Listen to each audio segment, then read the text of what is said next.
Hello, good evening.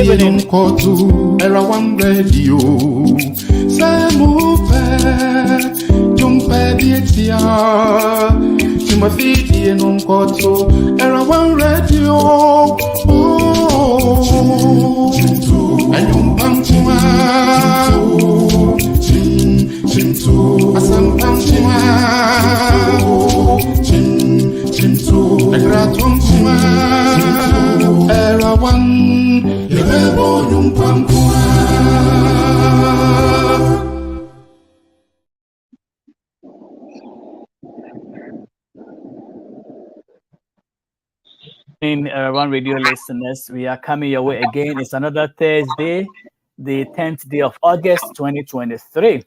Of course, when you talk about divine connection, you are talking about where divinity intercepts with humanity. We're talking about the physical as well as the spiritual.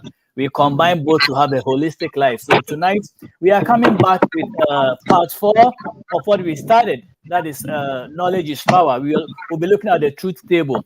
Tonight I have Uncle Max and myself here. Nisaban, Reverend Akrong was supposed to join us, but I think he's been caught in a ticket somewhere, so he might not be able to join us. But all the same, we are well able to take the fort. Well, as usual, if you want to join us, the number to call is 240-280-2633. And if you want to text, it's 5109310946. We are broadcasting on Facebook, YouTube, and Modern Ghana Radio. Well, let me go to our studio in Ghana and welcome Sir Max to the studio. And if there is any updates, if he doesn't, I'll push him to the corner of giving us any updates on Auntie Cecilia's case. I hear there's been another trace of 10. A few people have been arrested and they are being interrogated and all that, money being found left and right. I hear her bank accounts have been, well, it's alleged that the accounts have been frozen and buku money have been found. So Uncle Max, greetings to you, and then give us some updates.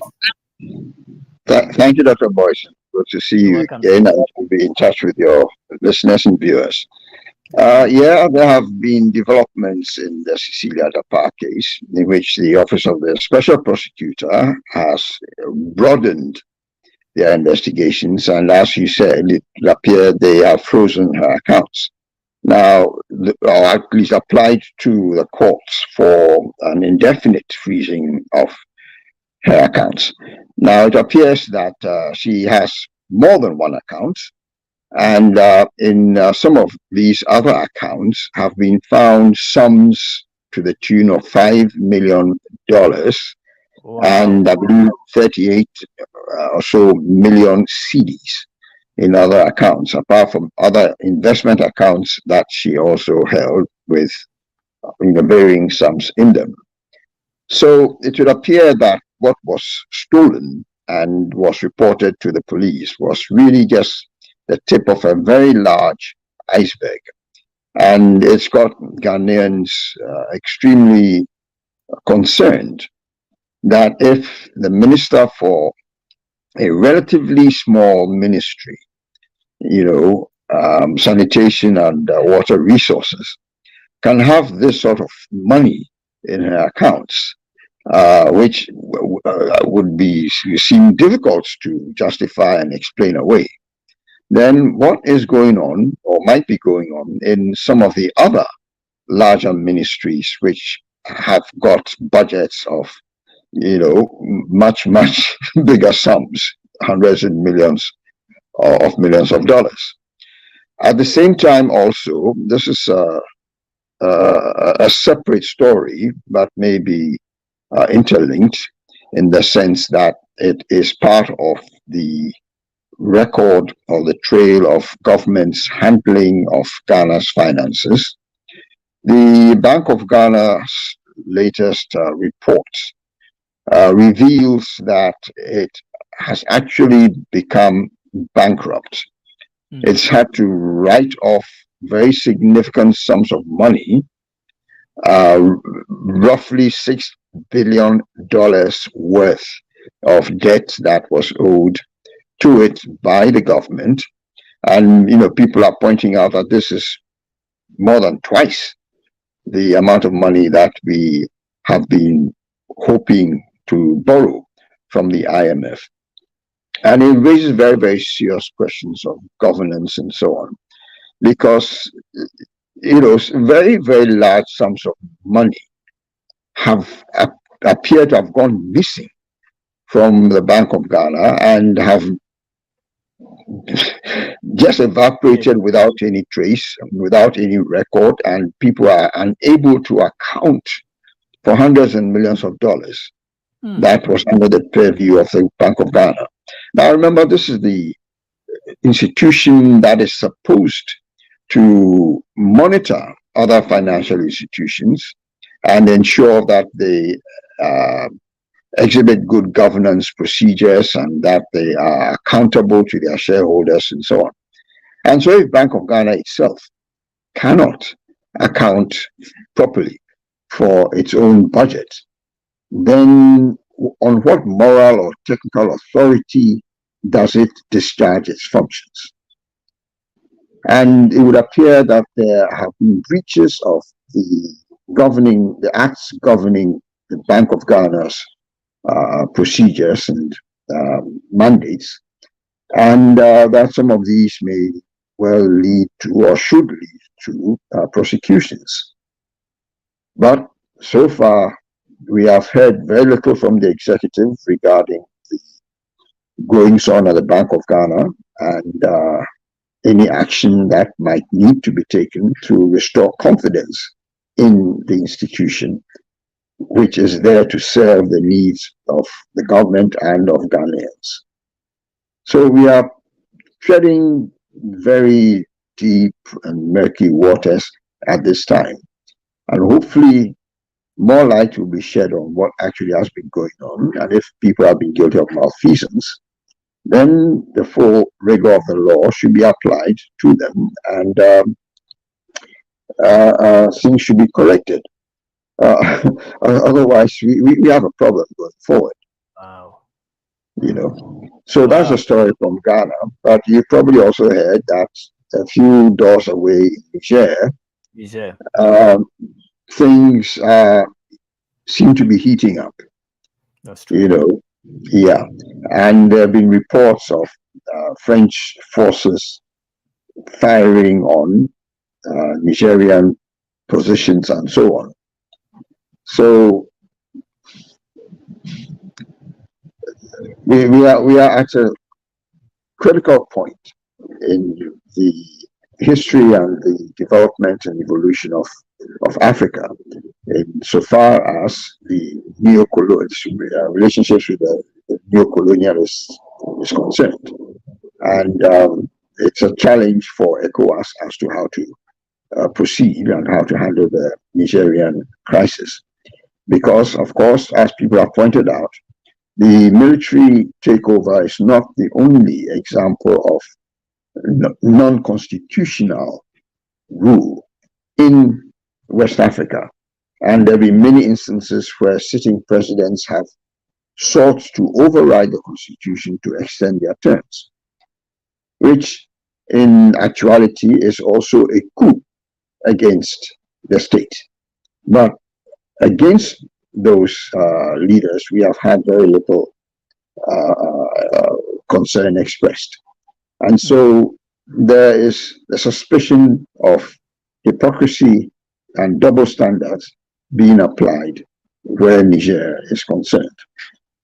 You may also have heard that the Chevron, a US company, which was building a pipeline to carry gas from Nigeria to Europe, has fallen foul of the new regime in Niger, which has basically said that there's no way they are going to be carrying energy for other people across their territory when their own people are suffering from lack of energy.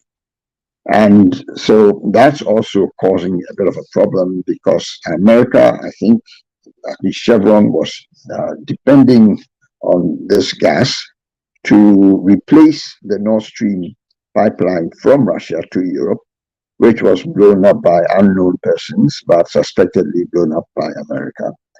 And American forces have been reported also, dropping supplies on the border near Niger. So things really are beginning to be stirred up in our part of the world at the present time. Wow, that is a lot of updates. But I just want to go back on the uh, Madam Cecilia's case a little bit. In that, well, we all know that you are innocent until you are proven guilty. So, do you foresee this case being squashed as foolish sometime in the near future, or they will follow this case to the letter? It's hard to say. There have been many instances of politicians who appear to have been doing the wrong thing, but somehow have been let go. So, despite the rhetoric against corruption, the action on the ground tends not to match the rhetoric. But people are very watchful, and they're watching to see what is going to happen in this case. Wow, it's going to be crazy. Anyway, thank you for the update. Let me take a quick jingle, and then we'll come and pick up from right there.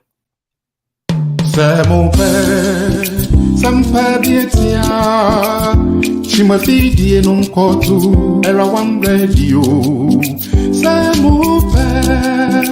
Jumpa dietia. Chimafidi non kotu era one radio. Oh, ayum pamchuma.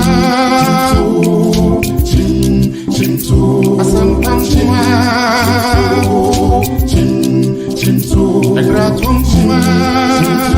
Era one, yebo yung pamchuma.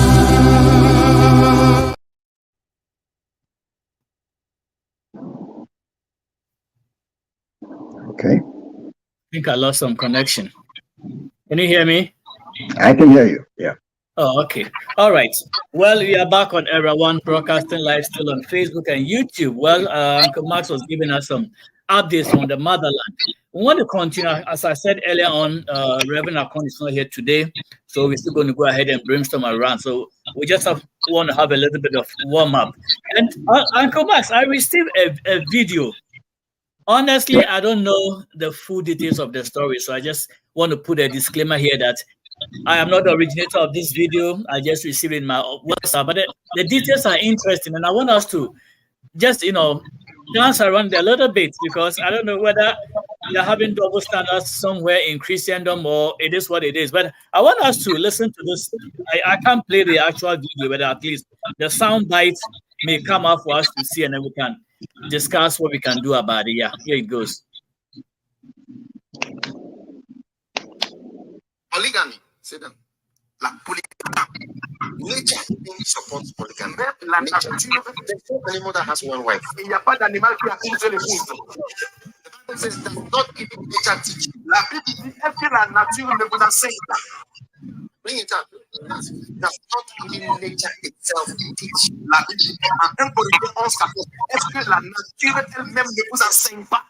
Yes. Wait. Yes, nature teaches la nature both has one wife. Each dog has one wife. I'm not afraid of the Bible. Are you afraid of the Bible? We are afraid of the people that we love and our heroes who we follow. They didn't have one wife. I don't know nobody knows when it became a sin. Je ne sais pas comment est-ce que avoir beaucoup de femmes était devenu un péché. Je ne sais pas. No, I'm telling you something. You know, so Paul said that we should be the husband of one wife. In the same chapter, he said we should not drink water again, but only wine. Why don't we follow that one? Why do we select some of the things that he said? So the woman shouldn't preach. Look at the women who are standing here preaching. He said, if anyone says he's a prophet or spiritual, you should acknowledge that what I'm saying is from the Lord. That a woman should not preach and she should not exert. He said, if anybody says he's a prophet or spiritual, 1 Corinthians 14. He says he's a prophet or a spiritual person. Let him know that what I'm saying is the commandment of God, not that his own idea. That what? That the woman should not preach. We bring scripture. We all about all these ones. People asking us, be quiet. You have to be careful. Uncle Mas, did you hear it? Yes, I heard it. Yeah. These statements with a French interpreter interpreting for a Francophone audience. And from some quote wasn't great, but from what I could make out of what was being said, the speaker, who I believe is a popular and well-known evangelist, preacher in Ghana, was asserting that polygamy is okay, because if we look to nature, we will find polygamy in nature. And I'm not sure whether he's urging his congregation to become polygamists, but it sounded like the core tenet was that we shouldn't view polygamy as a sin. And this is something that Christendom essentially seems to have adopted a particular moral stance, and it's not clear where it came from. This is the understanding I had from the statements that were being made. Now, I am aware that if you look into the story of the various patriarchs in the Old Testament, we will find many instances where men were polygamous. So I don't even think that we need to look at other species. Yeah, if you look at nature, some species are monogamous, others are polygamous, but that's nature. I think if we are going to make an argument for human society, then we need to look at the precedents from the books that we confess are our guides as Christians. And the Bible makes it clear that it is not a sin to have more than one wife. I think when it comes to gender relations, what the Bible says is, thou shalt not covet thy neighbor's wife. In other words, if a lady has a relationship already and it's a formal one with a man, then you should stay clear. You should not seek to adhere to your sphere of conjugal engagements. And there's a good scientific reason for this, which is that we know today that if a lady has intercourse with a man, unprotected intercourse, his DNA somehow gets infused into her DNA. So she gets altered. Her DNA gets altered by that encounter. And so if she has many men, sexual partners, then her DNA gets modified by those men's DNA.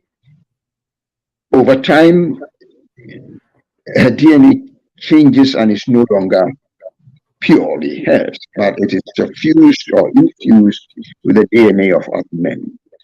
So from that perspective, if a man wishes to make sure that the offspring from his wife only has her and his DNA, then the the constraint of the woman not having sexual relations with other men becomes valid.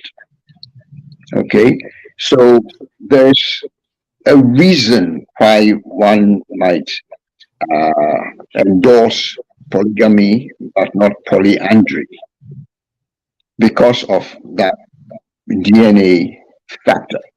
But it's really up to society what they consider to be useful and effective for the maintenance and for the continuance of their society as to what's acceptable and what isn't.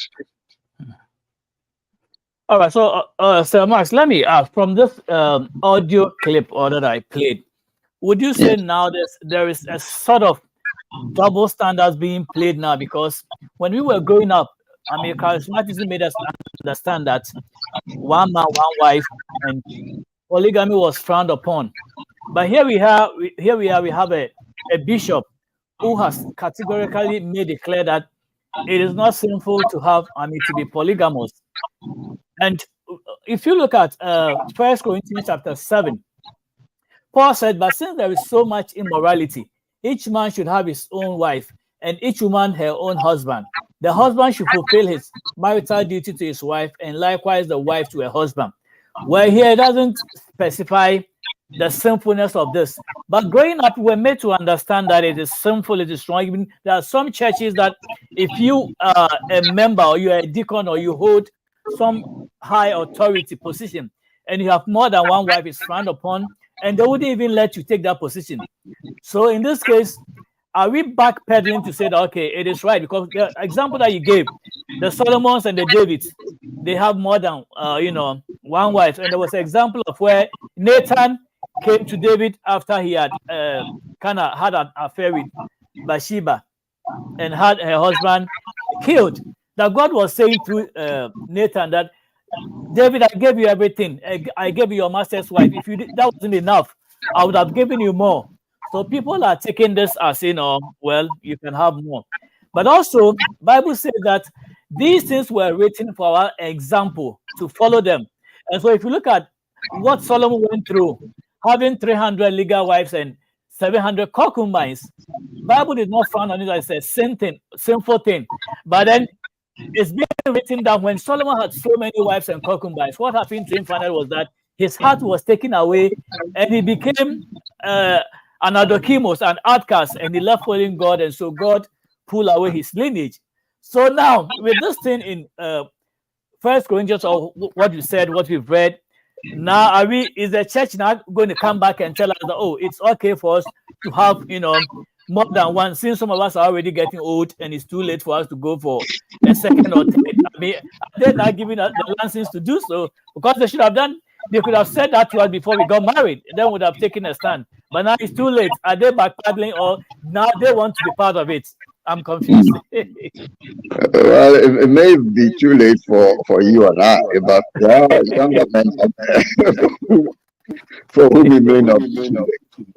But, certainly one of the things that we need to do is really to examine what we have been taught and be more critical in what we take as articles of faith.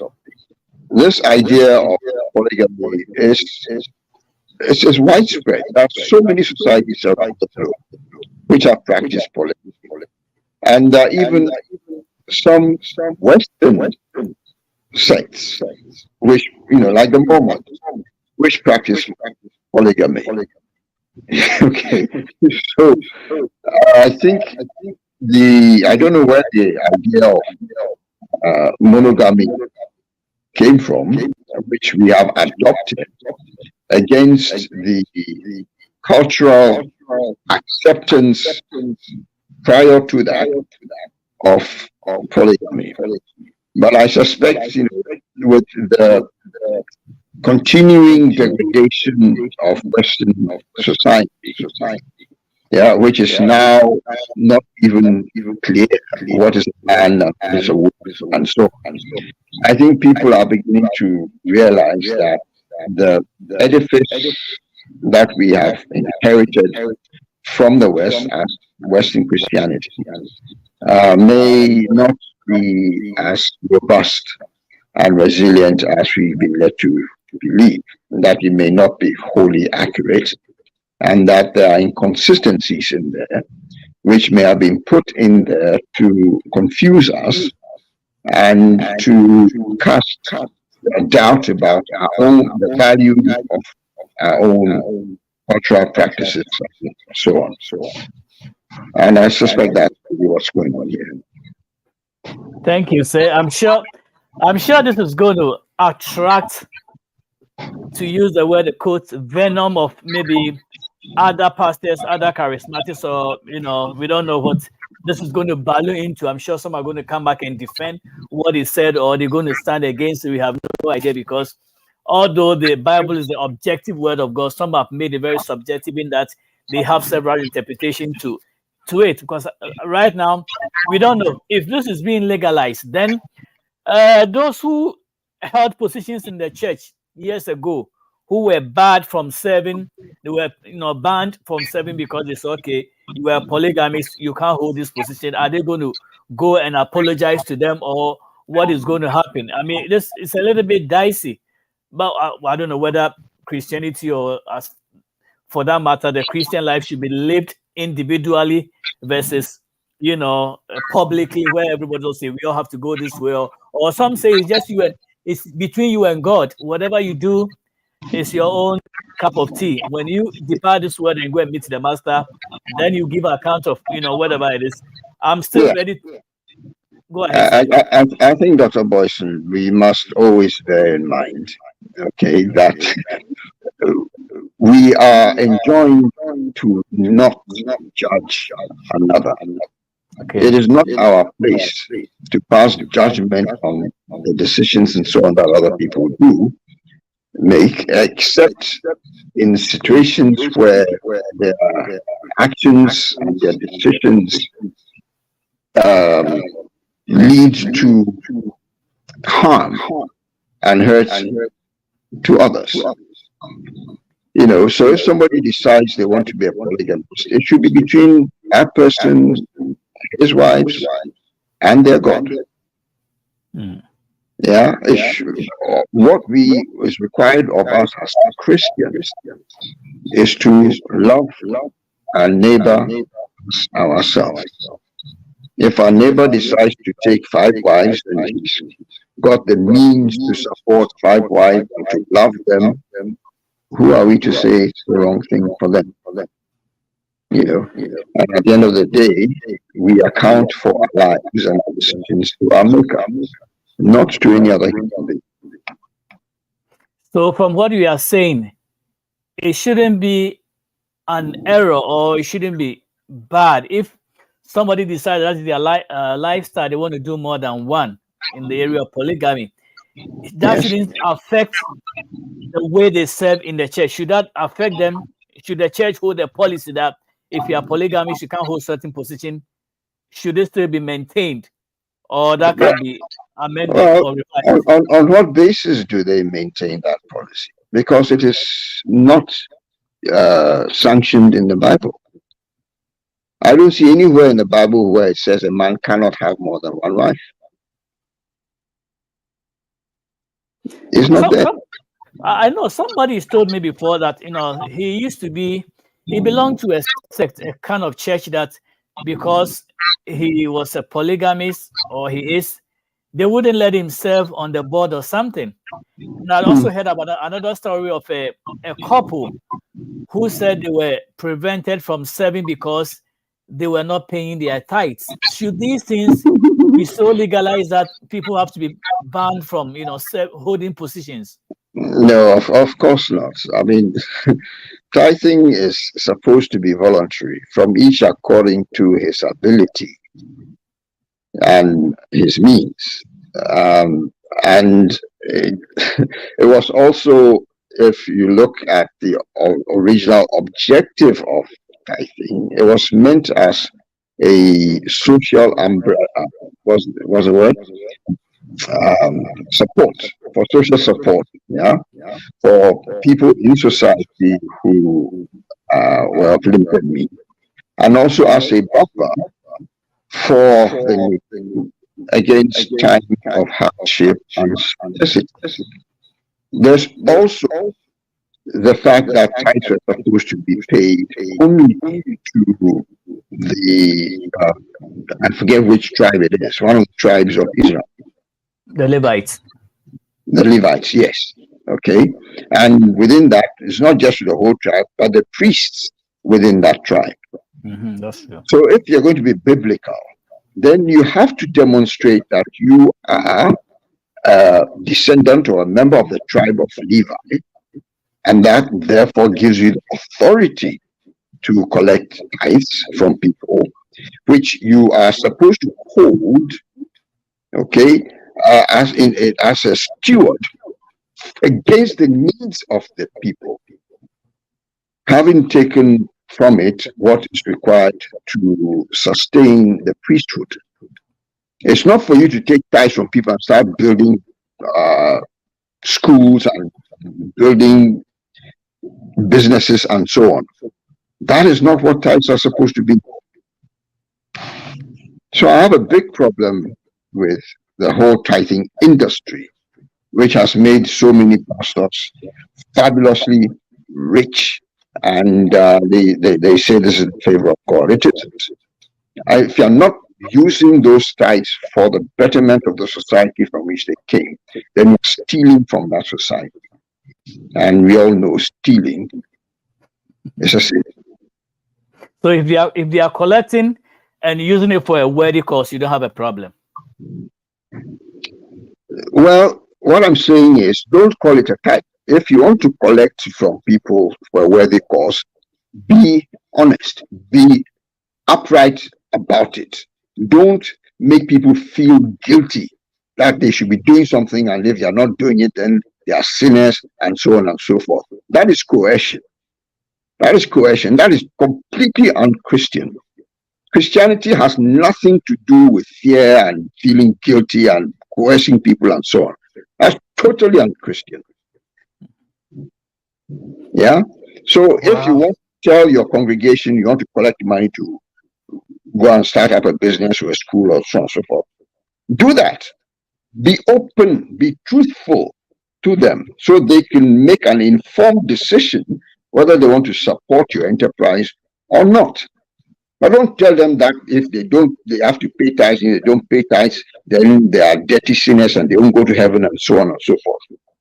That is trying to get people to do things from a basis of fear. And fear is the antithesis to love. And love is the foundation of Christianity. So if you're going to introduce fear, then know that you are acting like the Antichrist, because fear has no place in a Christian process or church. There's no place. And those are the facts. And anybody who wants to take me up on it, well, you're welcome. Let's have a chat.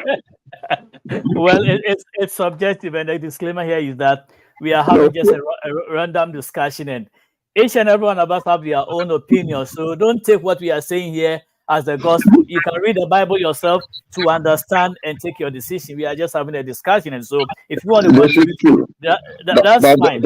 The Bible actually does say that you are not made, with a spirit of fear. Fear has no place in Christendom, because it is the antithesis to love, and Christianity is about love. So if you're going to do something that is anti-love, then it is you should know that you are acting as an agent of the Antichrist. You should know this, and people should be aware of this. Well, you said it. Before we land, well, I didn't even think we were going to go this direction, but since it's come out, let me just ask this last question before we leave. So recently, we had one of the pastors from Atlanta, one of the mega churches, who came out, clearly and say, you know what? Now I am understanding the gospel of giving. I didn't understand the gospel of grace. And so whatever I said to you concerning tithing, forget about it, throw my books away and all that. So now, with such a person, having taken money from members is alleged, having all this aircraft or a jet and all that stuff, coming back and say, okay, all that I taught you, in quotes, was junk. That wasn't the gospel. I didn't understand the gospel of grace and all that. Would such a person be credible again? If you come to me and say, okay, I'm collecting money would such a person be credible? after doing this and then coming back to turn around 180 or something? I mean, should we believe people like that? Well, belief, it depends what they're saying. If they're saying that from my new understanding, I am now going to be giving away the wealth that I've accumulated whilst in error, and they start doing it, then why not believe them? If they are so much. Yeah, that's what you're saying. We didn't hear about the. We know Zacchaeus, after coming down from the tree, he said it, that okay, after exerting people and collecting all this, if I've robbed, I'll give back. But we didn't hear this person say he was going to give back, or maybe I didn't hear. So without giving back and anything, like you saying, I mean, if they give back, fine, but that's not going to happen. It's not going to happen. Well, in that case, then clearly they have not. They don't have the conviction of their statements. Yeah, if your actions do not follow your words, then you should not be trusted. It's as simple as that.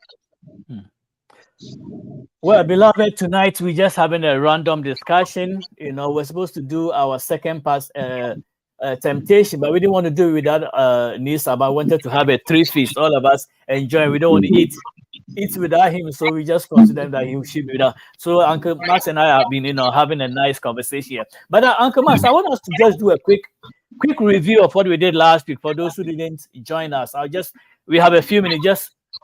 I'll read the scripture and just allow you to give us a summary, a refresher. I mean, the nuggets that you glean from the scripture, and then what we can learn in our contemporary times, and how we can, use that to better our lives. So I just read Matthew chapter 4, verse 1 through 11. That's what we've been studying for the past 2 or 3 weeks. And so this is how it goes. Then was Jesus led up of the Spirit into the wilderness to be tempted of the devil. And when he had fasted 40 days and 40 nights, he was afterward hungered. And when the tempter came to him, he said, "If thou be the Son of God, command that these stones be made bread." But he answered and said, "It is written, man shall not live by bread alone, but by every word that proceeded out of the mouth of God." Then the devil taken him up into the holy city and set him on the pinnacle of the temple, and said unto him, "If thou be the Son of God, cast thyself down, for it is written, he shall give his angels charge concerning thee, and in their hands they shall bear thee up, lest at any time thou dash thy foot against a stone." Jesus said unto him, "It is written again, thou shalt not tempt the Lord thy God." Again the devil taketh him up into an exceeding high mountain, and showeth him all the kingdoms of the world and the glory of them. 9, and said unto him, "All these things will I give thee, if thou wilt fall down and worship me." Then said Jesus unto him, "Get thee hence, Satan, for it is written, thou shalt worship the Lord thy God, and him only shalt thou serve." Then the devil left him, and behold, angels came and ministered unto him. All right, we've already done the subject, the stakeholders, we've done others, so we're not going to go back into. But I want to come back to, we have only 10 minutes left. I want to come back to summarize this script, verses for us, and maybe I don't know whether we can go into the truth here. But Uncle Max, whatever you want to share with us, whatever you want to summarize, whatever you want to teach us, it's all in your court. Go ahead, sir. Okay, thank you, Dr. Boison. I think the first thing to note is that this is not the first time that the devil has tempted someone in the Bible, and many people refer to Jesus in this context as the second Adam.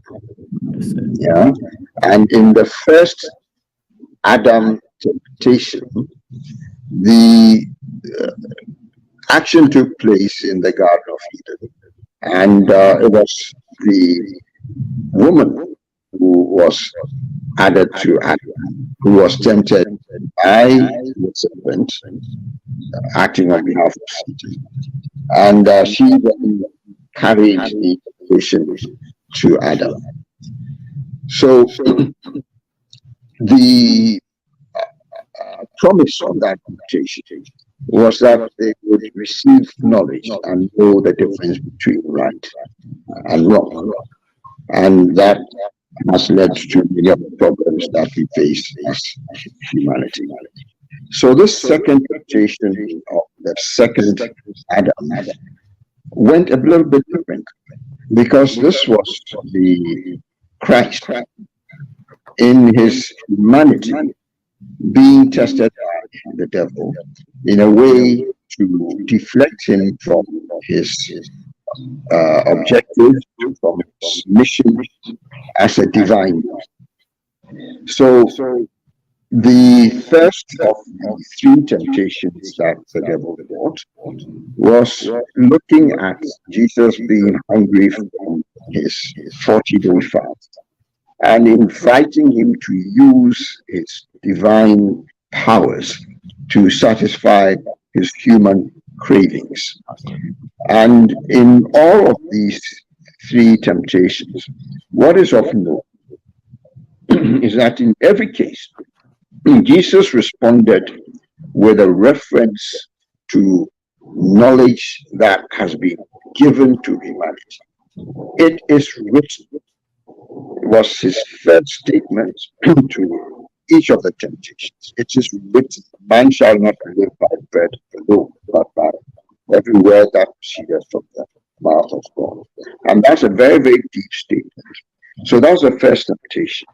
Then the second temptation, he says, it is written again, thou shalt not tempt the Lord thy God. And again in the third temptation, he says, get thee hence, Satan, for it is written, thou shalt worship the Lord thy God, and him only shalt thou serve. So the lesson for us, mere mortals, is that we should depend not on our own constructs and so on, but we should understand that God has made provision for every instance where we might feel tempted, that there are guides for us to know how to behave. And in these three temptations also, the devil appealed to different aspects of Christ. First, his physical body, his humanity, when he was hungry. And then second, to his ego.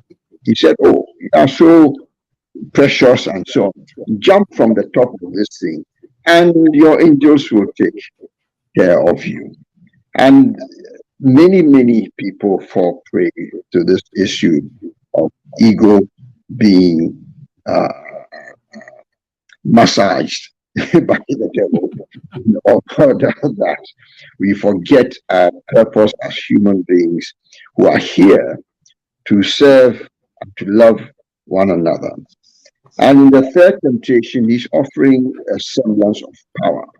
And this is probably the most deceitful one, because he's saying to God, to Christ, hey, worship me. In other words, abandon all the values and commandments that you have been observing, which have been given to you by God.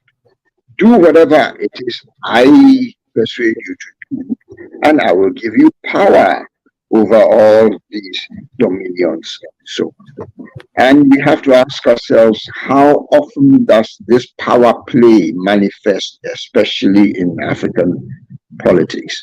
But it's not just Africa, it's a global phenomenon where people get tempted by the apparent offer of influence and power, okay? And we forget the reason for which we put ourselves up for leadership positions and so on, which is to serve the people. And we become tyrants instead of servants. So it's very, very clear from these three levels of temptation that these are things as human beings we should be watching out for in our everyday life, where people will offer us material comforts, they will offer us all the luxuries of this life. Yeah, the things that go with ego, with position and privilege and so on, and they will offer us the power over other people. Yeah, and we forget that with power comes responsibility. That's true. We forget that every action invokes a reaction. And everything that we do has a consequence. And if we do ill to one person, we have to endure the consequence of the ill to that one person. If we do ill to 100 people, that consequence becomes magnified, multiplied by 100, which we have to suffer and we pay correct in the laws, as the laws of the universe get applied, because what goes around comes around. Yeah, and what we do unto others, we will have done unto us. Maybe not in this lifetime, but maybe over the next 100 lifetimes. We will be suffering from all manner of depredations and what have you, and we will not understand why. But it may be because of something we did in this lifetime. Or maybe suffering in this lifetime is because of something we did previous lifetime, which is now being visited upon us. And the Bible warns us against the sins of the fathers shall be visited unto the children and the children's children, unto the third or fourth generation. Something like that, I think it says. When you mention life, our previous life and in the next life, it's kind of tempting me to go into reincarnation, but I'm not going to be tempted to go there. We have 2 minutes. Let me ask this question. I don't want to go there. I don't know how people believe in reincarnation. It could be anything. I mean, it's still a life that we have to look at. But let me ask this question, because that might also lead us into a whole hour of discussion. But let me ask this. Many a time, I think we said this, many a time, people come to the conclusion that when something happens to them, they have to blame somebody. Or it's the devil who made me do it. I think we've said it before, but on our last, as we leave in the next minute, you can advise us on how people can distinguish between it was something I did on my own mistake, my own error. Maybe I didn't obey some instructions or something. And then when people say, "Oh, I was tempted," or "the devil made me do it." For instance, when you look at the life of Joseph, when he went to Potiphar's wife, I mean, this guy had all the glamour that you can think about. He was made the chief servant. Of course, I don't know, he was pulling metals. He was going to the gym in Potiphar's house. So he had the muscles. He was good looking. And all too soon, the wife decided to look at him strangely, and which led to scholarship in our Ghanaian parlance. And she wanted Joseph to come in. So sometimes you wonder, how did Joseph escape? How did he let this scholarship fall? Many wouldn't have let it go and say, "Hey, me, I'm looking for it already, and you brought it to me." All right. So in this case, Joseph was able to succumb this temptation. But in our modern life, somebody will say, "Oh, I couldn't resist it. I mean, she looks so good. I mean, this, it could be money. I mean, it could be money. It could be areas of immorality. So how can a person come to the conclusion that this thing there, it was my own whims and caprices that led me to fall, versus the devil made me do it? How can we distinguish that? And when do we place the blame at ourselves, and when do we place at the devil? Because as I've said it before, sometimes I wish that one day the devil will wake up and say, "You know what, God, I'm being blamed for everything today. Me too, I'm repenting. Please let Jesus come and live in my heart, and let's stop this matter." It's not happening. Yeah, it's a matter of self-reflection, Dr. Boison, and self-honesty and integrity. Many things may happen to us in this life, or many things may be presented to us. We may not be in a position to avoid some of those things, but we definitely have ownership and responsibility for the choices that we make, the decisions that we make, and the actions that flow from that, regardless of how much temptation there is. If in this case of Joseph, for example, being tempted by somebody's wife, it is written, "Thou shalt not covet thy neighbor's wife." So I'm sure he had that in mind and knew that it would be a wrong thing for him to do. So he resisted it. But he was aware of those guiding principles. And this is where I think in modern life we fail, because we forget these guiding principles, which we should have inculcated in ourselves from childhood. So that do we forget or we ignore? Do we forget or we just, some we know and we just forget, ignore it and just, okay, let me do what I want to do now? Well, maybe some people ignore, but either way, whether you ignore or you forget, they say ignorance is no excuse.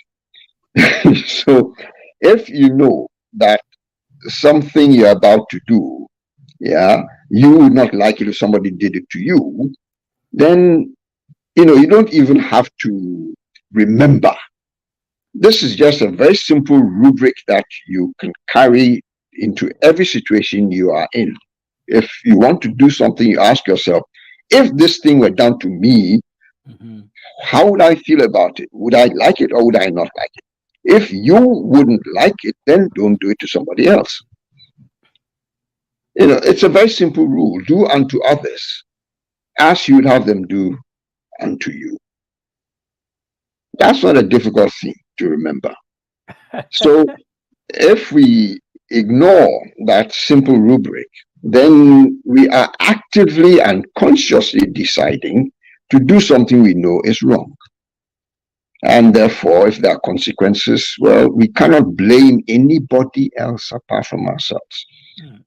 Even, when making the ultimate sacrifice, Jesus on the cross said, Father, forgive them, for they know not what they do. With his divinity, he could have called down fire and brimstone and angels and what have you, but he chose not to. His response, his choice, his decision was to fulfill God's mandate for him, for his life. And that is something we are all encouraged and expected to do, regardless of what is out there. How many of the early Christian martyrs willingly went to their deaths, and even then they were still proselytizing and praising God and trying to get other people to understand the power of the love of Christianity that they had.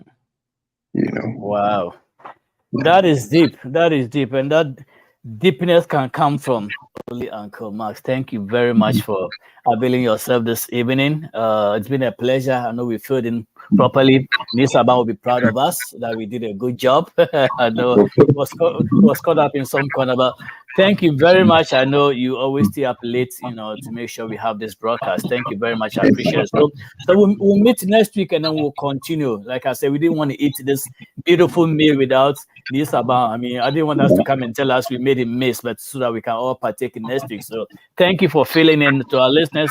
Thank you for joining us. You can always go back to YouTube or Facebook and pull up the clip Divine Connection on Era One Radio or Era One TV station on YouTube and listen again. So Uncle Max, have a good evening, have a good weekend, and I'll catch you. Thank you, Dr. Boison. Next week. All righty. Bye-bye. Okay. Yes. Bye for now. Bye.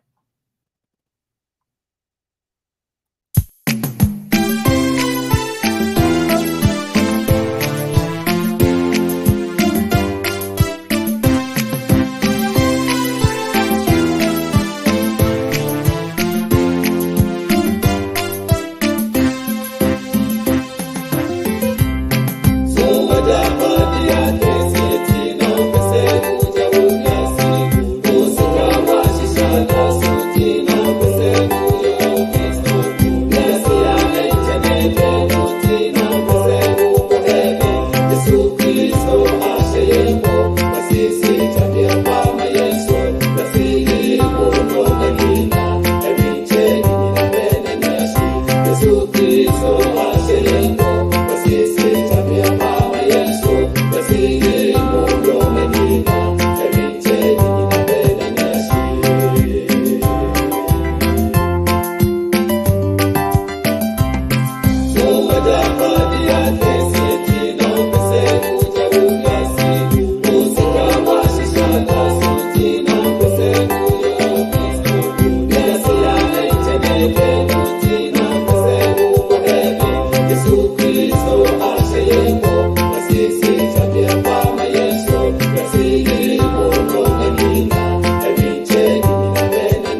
Sisi